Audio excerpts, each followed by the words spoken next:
Level 1. The Greenhorn. You are 20 years old. You own a horse that isn't fully paid off, a Colt revolver you bought secondhand off a drunk in Abilene, and a hat that doesn't fit right in the wind. You grew up on a failing farm in Missouri. Your father lost it to the bank 2 winters ago. You buried your mother the same year. You have no land, no trade, and no prospects. You have heard men talk about the money in bounty hunting. $50 for a horse thief, $200 for a killer, $500 if the man is wanted in 3 territories at once. You do not know yet that most of that money gets spent on bullets, whiskey, and burying horses that die under you in the desert. You ride into a town called Liberty with a folded newspaper in your saddlebag. On the back page is a column of names and faces drawn in ink, rough sketches that barely resemble anything human. Wanted, dead or alive. You pick a name you can barely pronounce.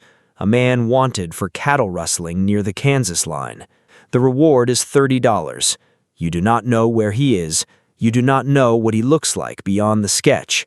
You do not know if you can pull the trigger when the moment comes. You tell yourself you can. You have never had to find out. You ride out of town the next morning before sunrise. Nobody waves goodbye. Nobody in Liberty will remember your name if you don't come back. That is the arithmetic of this life. You are worth exactly as much as the last man you bring in. Level 2. The Tracker. You spend 6 weeks learning things nobody taught you back home. You learn to read a trail the way other men read scripture. A broken twig means one thing. A pile of horse droppings tells you how many hours ago a man passed and how hard he was riding. You learn to smell a campfire from half a mile off when the wind is right. You learn that outlaws sleep with one eye open, and so must you. Your first bounty finds you before you find him. You track the rustler to a line shack outside Dodge City. You watch it for 2 days from a ridge with a spyglass, eating jerky and drinking water that tastes like the canteen it came in. On the 3rd night, he steps outside to relieve himself, and you take him at gunpoint in his union suit. No boots, no dignity. He does not fight. Most of them don't. Not at first. You tie his wrists with rawhide and walk him 30 miles to the nearest jail with a rope between your saddle horn and his. The sheriff pays you your $30 in coin, minus $2 for the paperwork, minus another $1 because the sheriff says that's how it's done here. You buy a proper hat with what's left. You sleep in a real bed for the first time in 6 weeks, and you dream about the way the rustler looked at you when the gun came up, like he'd been waiting his whole life for someone to finally end the running. You do not sleep well after that dream. You learn to stop dreaming about the men you bring in. It takes years. It never fully works. Level 3. The Deputized Hunter. A federal marshal named Cobb rides through Liberty looking for men willing to work under a deputation. This means the law backs you now. It means warrants with real signatures instead of newspaper clippings.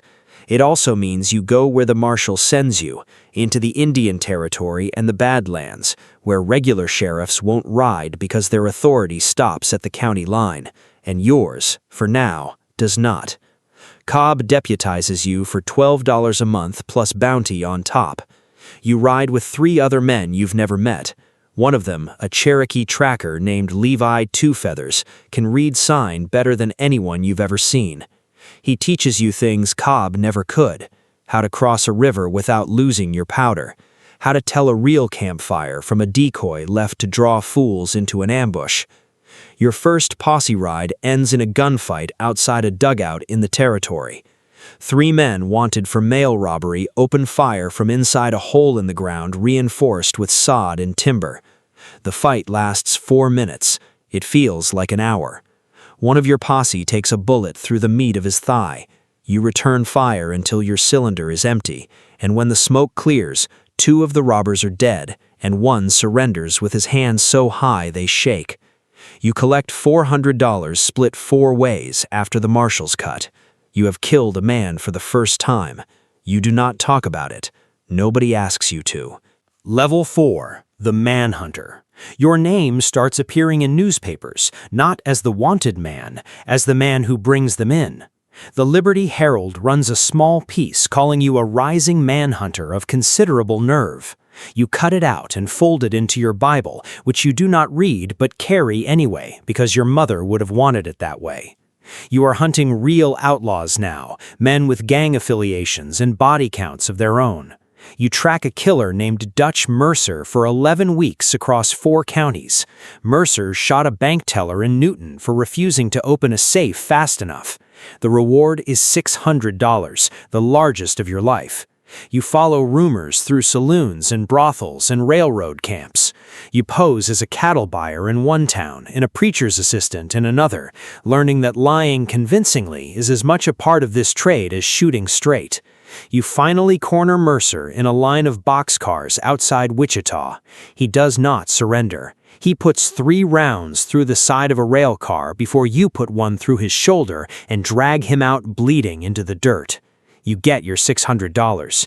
You also get a reputation. Men in saloons go quiet when you walk in now. Some buy you a drink out of respect. Some leave through the back door out of fear. You cannot always tell which is which anymore, and it stops mattering to you which one it is. Level 5, the gun for hire. The railroads have started paying private money for men like you. The Union Pacific offers standing bounties on gangs who rob their payroll cars, sums that dwarf anything the federal government pays. A Pinkerton man approaches you in Cheyenne with an offer of steady work, $300 a month whether you catch anyone or not, plus bounty. You take it. You are no longer just a man with a horse and a warrant. You have a badge from an agency with an office back east and a motto about an eye that never sleeps. You hunt train robbers now, men organized enough to have lookouts and dynamite men and horses staged along escape routes. You spend 4 months chasing a gang through the Wyoming Badlands, sleeping in caves, eating what you can shoot, losing 2 horses to exhaustion and 1 to a rattlesnake bite that you had to put down yourself with a shot to the head, apologizing to the animal as you did it. You corner the gang's leader in a canyon with nowhere left to run. He offers you half his take to let him ride. You take him in instead. The Pinkerton office pays you a bonus of $200 for what they call exemplary conduct. You do not feel exemplary. You feel tired in a way sleep does not fix. Level 6, the Posse Leader. You are 29 now. Marshal Cobb is dead, killed by a shotgun blast in a doorway in Caldwell 2 winters back, and the territory has started asking for you by name when trouble needs handling. You lead your own posse now, 6 men who answer to you and whose lives are, in every practical sense, yours to spend or save. You are hunting the Calder Gang, 4 brothers who have robbed 11 stagecoaches and killed 9 men, including 2 lawmen. You plan the ambush for 3 weeks, studying their patterns, bribing a stable hand in Ellsworth for information about which routes they favor. You catch them crossing a river ford at dawn. The fight lasts less than 2 minutes, but it costs you a man, a young deputy named Whitfield, who took a rifle round through the throat and drowned in 18 inches of river water before anyone could reach him. You write a letter to his mother in Ohio.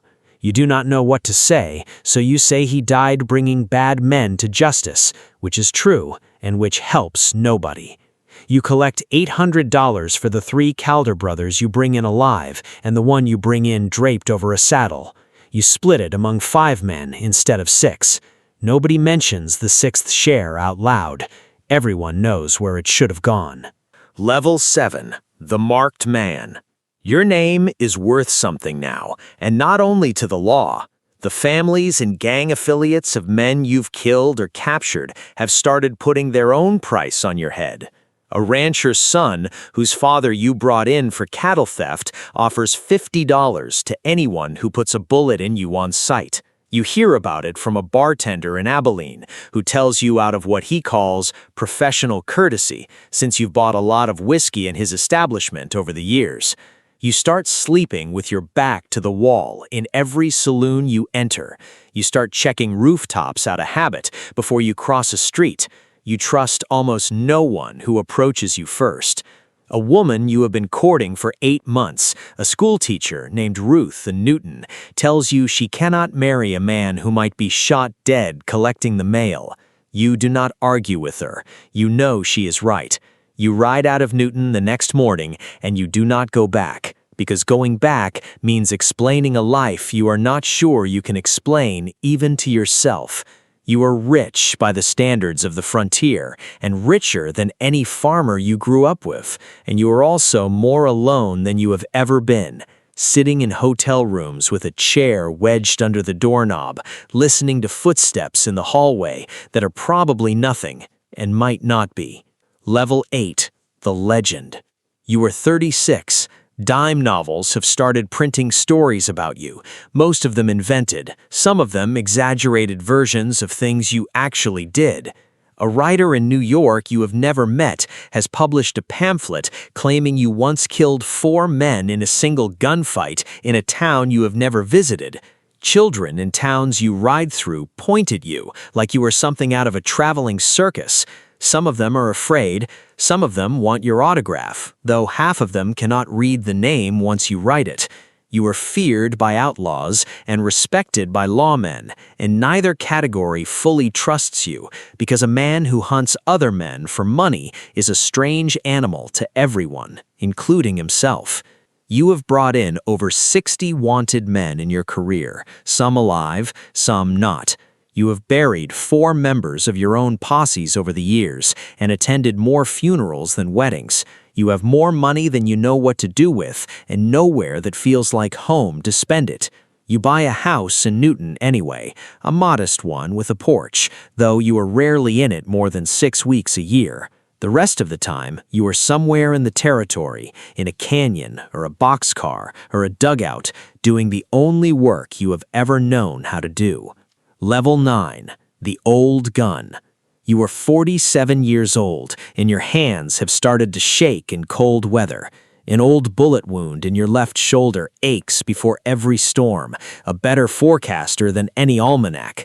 The frontier itself is changing under you. Barbed wire cuts across the open range you used to ride freely. Railroads run through territory that used to take you weeks to cross on horseback.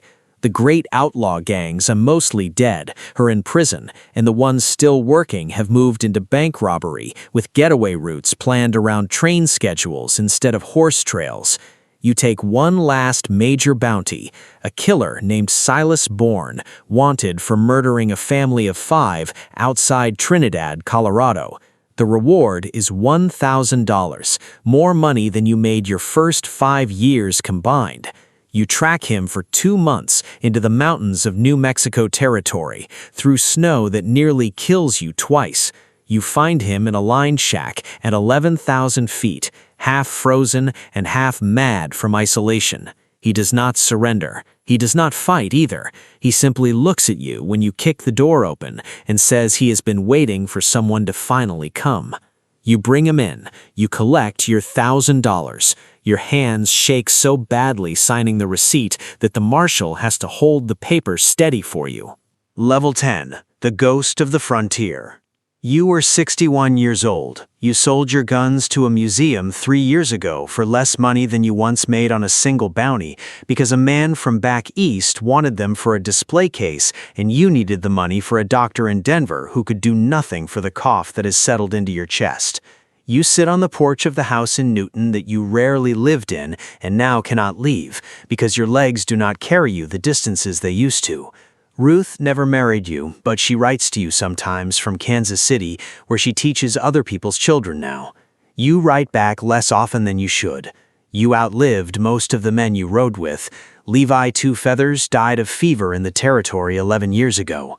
2 other posse men died with their boots on, the way most men in this trade eventually do.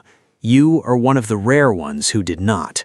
The frontier itself is dying around you, fenced and railroaded and telephoned into something smaller and tamer than the country you rode across as a young man with a bad hat and a secondhand pistol. Newspapers still print your name sometimes, in stories calling you the last of a breed, as if you were an animal already extinct rather than a man still breathing on a porch in Kansas. You keep a tin box under your bed with everything you have left from that life. A tarnished star, a folded newspaper clipping gone yellow at the edges, a photograph of Levi Two Feathers that a traveling photographer took in Dodge City decades ago. You look at it some evenings and remember men whose names nobody else alive still knows.